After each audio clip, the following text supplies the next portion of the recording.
3 पुतले, कीमत 1,00,000 मोहरें, 1,000 मोहरें और 1 मोहर। ऐसा क्यों, आइए जानते हैं। महाराज चंद्रगुप्त का दरबार लगा हुआ था। सभी सभासद अपनी अपनी जगह पर विराजमान थे। महामंत्री चाणक्य दरबार की कार्यवाही कर रहे थे। महाराजा चंद्रगुप्त को खिलौनों का बहुत शौक था। उन्हें हर रोज़ एक नया खिलौना चाहिए था। आज भी महाराजा के पूछने पर कि क्या नया है, पता चला कि एक सौदागर आया है और कुछ नए खिलौने लाया है। सौदागर का ये दावा है कि महाराज या किसी ने भी आज तक ऐसे खिलौने न कभी देखे हैं और न कभी देखेंगे। सुनकर महाराज ने सौदागर को बुलाने की आज्ञा दी।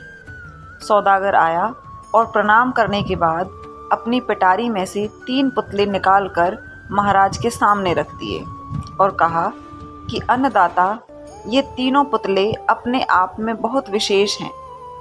देखने में भले एक जैसे लगते हैं, मगर वास्तव में बहुत निराले हैं। पहले पुतले का मूल्य 1,00,000 मोहरें हैं, दूसरे का मूल्य 1,000 मोहरें हैं और तीसरे पुतले का मूल्य केवल 1 मोहर है। सम्राट ने तीनों पुतलों को बड़े ध्यान से देखा। देखने में कोई अंतर नहीं लगा, फिर मूल्य में इतना अंतर क्यों? इस प्रश्न ने चंद्रगुप्त को बहुत परेशान कर दिया। हार के उसने सभासदों को पुतले दिए और कहा कि इनमें क्या अंतर है, मुझे बताओ। सभासदों ने तीनों पुतलों को घुमा फिरा कर सब तरफ से देखा, मगर किसी को भी इस गुत्थी को सुलझाने का जवाब नहीं मिला। चंद्रगुप्त ने जब देखा कि सभी चुप हैं, तो उसने वही प्रश्न अपने गुरु और महामंत्री चाणक्य से पूछा। चाणक्य ने पुतलों को बहुत ध्यान से देखा और दरबान को 3 तिनके लाने की आज्ञा दी। तिनके आने पर चाणक्य ने पहले पुतले के कान में तिनका डाला। सबने देखा कि तिनका सीधा पेट में चला गया। थोड़ी देर बाद पुतले के होंठ हिले और फिर बंद हो गए। अब चाणक्य ने अगला तिनका दूसरे पुतले के कान में डाला। इस बार सबने देखा कि तिनका दूसरे कान से बाहर आ गया और पुतला ज्यों का त्यों रहा। ये देखकर सभी की उत्सुकता बढ़ती जा रही थी कि आगे क्या होगा। अब चाणक्य ने तिनका तीसरे पुतले के कान में डाला।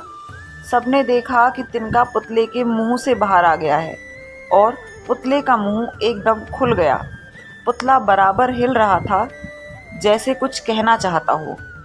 चंद्रगुप्त के पूछने पर कि ये सब क्या है और इन पुतलों का मूल्य अलग अलग क्यों है, चाणक्य ने उत्तर दिया, राजन, चरित्रवान सदा सुनी सुनाई बातों को अपने तक ही रखते हैं और उनकी पुष्टि करने के बाद ही अपना मुंह खोलते हैं। यही उनकी महानता है। पहले पुतले से हमें यही ज्ञान मिलता है और यही कारण है कि इस पुतले का मूल्य 1,00,000 मोहरें हैं। कुछ लोग सदा अपने में ही मग्न रहते हैं, हर बात को अनसुना कर देते हैं। उन्हें अपनी वाहवाह की भी कोई इच्छा नहीं होती। ऐसे लोग कभी किसी को हानि नहीं पहुंचाते। दूसरे पुतले से हमें यही ज्ञान मिलता है और यही कारण है कि इस पुतले का मूल्य 1,000 मोहरें हैं। कुछ लोग कान के कच्चे और पेट के हल्के होते हैं। कोई भी बात सुनी नहीं कि सारी दुनिया में शोर मचा दिया। इन्हें झूठ सच का कोई ज्ञान नहीं, बस मुंह खोलने से मतलब है। यही कारण है कि इस पुतले का मूल्य केवल 1 मोहर है। तो कैसा लगा इस कहानी को जानकर? Thanks for watching and please like and subscribe the